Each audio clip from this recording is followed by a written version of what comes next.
বছরে 5 দিন রোজা রাখা হারাম। বছরে 5 দিন রোজা রাখা একটা ফরজ। হালাল জিনিস হারামও হয় মাঝে মাঝে। কখন? ওই বললাম শনিবার সকাল থেকে শুরু করে মঙ্গলবার আসরের ওয়াক্ত পর্যন্ত বা এই আইয়ামে তাশরিকের দিনগুলোতে আপনি রোজা রাখলে মাকরুহে তাহরিমে হয়, এটা হারাম, সম্পূর্ণ হারাম। আর ঈদুল ফিতরের একদিন, মোট বছরে 5 দিন। আপনি ওই দিন সওয়াবের নিয়তে রোজা রাখতে চাইলেও বেয়াদবি হবে এরকম। তারপরে দেখুন, আমরা জানি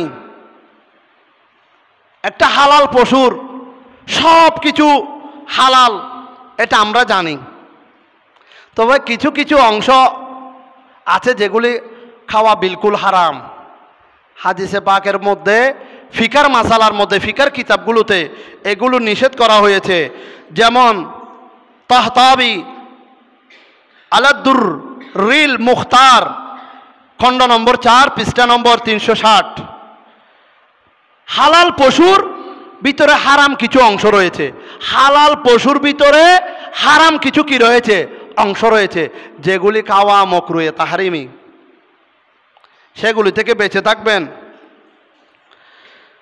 এখানের মধ্যে 1 নম্বর হচ্ছে দমে মাসফুহ, অর্থাৎ প্রবাহিত রক্ত।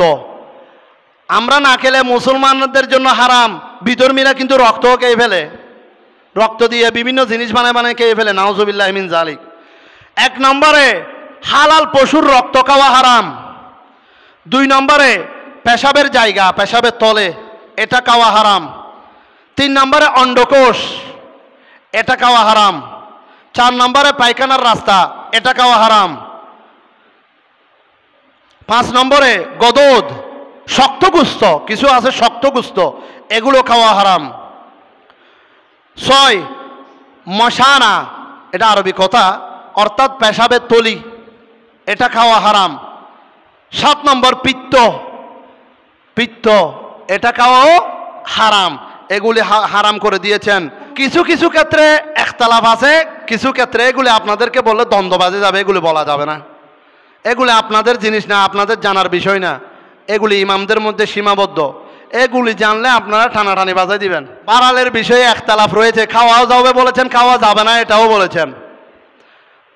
তবে এটা খাওয়া যাবে, এটা খাওয়া যাবে, যাবে না আমি একটু আগে বললাম। কিছু জিনিস আছে এগুলি আপনাদেরকে বলা যাবে না, বললে বাড়াবাড়ি বেঁধে যাবে, এগুলির দরকার নাই। যাদের ইচ্ছা হয় তারা খাবে, যাদের ইচ্ছা হয় তারা খাবে না, বুঝছেন? কিছু জিনিস সুস্বাদু জিনিস, বেশি মজা, এগুলি ফেলতে ইচ্ছে করে না, এটাই নিয়ম।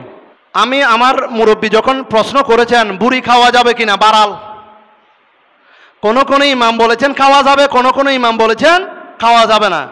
তবে আপনার ইচ্ছে করলে আপনি খাবেন, আপনার ইচ্ছে করলে খাবেন না। যে খাচ্ছে তাকে মানাও করবেন না, আর যে খাচ্ছে তাকে মানা করবেন না। আর খেলে অসুবিধা হবে, কবিরা গুনাহ হবে, এমন কিছু নেই। তবে না খাওয়ার পক্ষে বেশি ছিল। যাই হোক, প্রশ্ন করেছেন বিদায় বলে দিয়েছি।